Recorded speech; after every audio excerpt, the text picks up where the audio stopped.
What is Code of the Lamb and should you play it?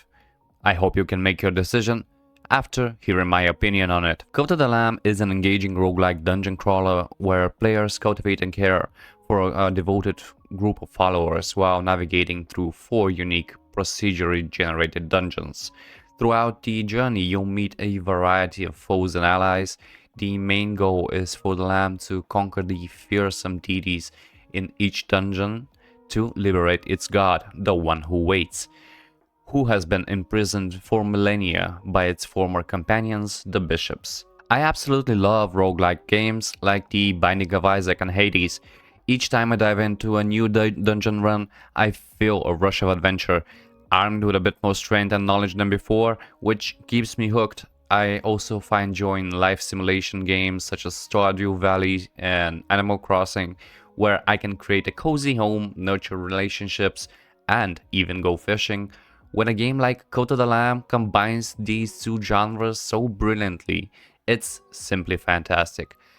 Quick reminder to hit that subscribe button if you enjoy and comment down below what's your favorite roguelike so I can maybe give it a try in the future. I read all your comments, so if I see something that appeals to me, I'll definitely give it a try. So let's move forward now. A significant portion of my time playing Code was spent navigating through compact dungeons to take down one of the bishops waiting at the end. Each dungeon offered a procedurally generated top-down isometric hack and slash experience where I fought my way through numerous rooms filled with a diverse array of enemies. Typically, a dungeon run wouldn't last no longer than 20 minutes, making it easy to jump in for a quick gaming session. However, I must confess that these quick sessions often stretch for longer than I had planned. Perhaps it was the thrill of the game combined with a hopeful wish that morning wouldn't be so far away. At the beginning of each dungeon run, I was equipped with a weapon, which could be anything from a dagger, axe, sword, hammer, or even a blunderbuss. Alongside that weapon, I received a curse, typically manifesting as a magical projectile or a powerful close-range attack. Each weapon and curse felt different, and I quickly discovered my preference for axes and projectile curses, while I struggled with the limited range of daggers.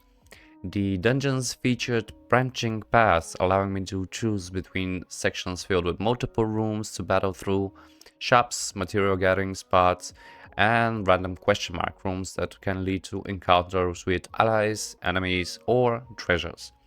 To progress, I had to complete each area multiple times, defeating a mini-boss at the end at each run, which ultimately allowed me to unlock a magical demonic seal, paving the way to confront the main boss of the dungeon. During my journey, I gathered relics that provide the Lamb with unique abilities, enhancing its health, weapon strength, or even offering a rechargeable attack. I also came across various tarot cards that granted benefits like uncovering the map, increasing the Lamb's attack power, or leaving a status, including slime trails when you perform a dodge roll, amongst other perks. These cards and relics could be discovered or purchased through the world, with some requiring clever strategies to obtain and others having some intricate conditions that I was thankful for the internet's help. When I wasn't busy on my mission to free my master from centuries of cruel confinement, I dedicated my time to creating the ultimate demon worshipping code that any lamb can dream of. I expanded my code by rescuing lost souls I encountered in dungeons and welcoming wanderers who arrived at my doorstep in search of place to belong. With more members in my code, I was able to gather devotion, which served as a kind of currency to unlock additional buildings on our code's land, and there was so much to discover. From farming plots and clinics to monster statues, crypts, and demonic summoning circles, I eventually unlocked a variety of structures by collecting enough devotion from my followers, allowing me to shape my unholy paradise. The game operates on a day and night cycle, requiring to strategize each day to ensure that my followers are well fed, that I lead daily sermons, that I manage buildings and decorating, not to mention cleaning up after them. Each cult member can eventually take on specific roles such as farming, mining, gathering wood, worshipping for devotion, or embarking on missionary journeys to collect various resources.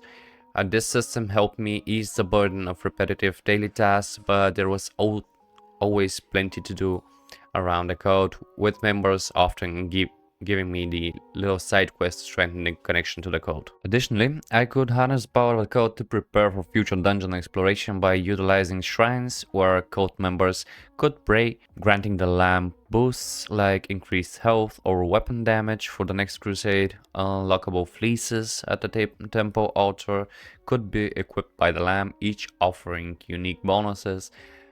I enjoyed living on the edge, often opting for the gold fleece, which amplified my damage output for every enemy I defeated without taking a hit, though it came with a risk of receiving double damage, so it's a glass cannon type of build. The day-to-day gameplay of Cult of the Lamb kept me on my toes, as I not only concerned for my followers during dungeon runs, but also driven by a desire for adventure while ensuring my followers remained well-fed and content. The team behind Cult of the Lamb, Massive Monster, had made sure that players have plenty to enjoy by rolling out through free updates, Relics of the Old Faith and Sins of the Flesh. These expansions introduce additional follower skins, new buildings, and exciting quests, enhancing the already extensive gameplay experience. Released in 2023, Relics of the Old Faith brings in post-game questlines, a challenging area known as Purgatory, fresh fleeces for the lamb, new NPCs, and much more. Meanwhile, Sins of the Flesh, which launched in January 2024, introduced the Sins system, providing players with a new currency to use alongside Devotion. This update also includes various enhancements like new buildings, weapons, and rituals. Cult of the Lamb doesn't reinvent the roguelike wheel, but like Hades, The Binding of Isaac, and other greats before it, it takes the concept and makes it its own. For a genre that's absolutely oversaturated at the moment, adding some original idea and style is a must if the game is going to not only stand out, but be accepted and praised by the community. If you're still wondering if it's for you, check out the video on the right because YouTube thinks it's the right one for you. Make sure to like and subscribe if this video helps you in your decision. It helps me provide more and better content for you. Leave a comment if you want more information on a specific title, and see you next time. Bye bye.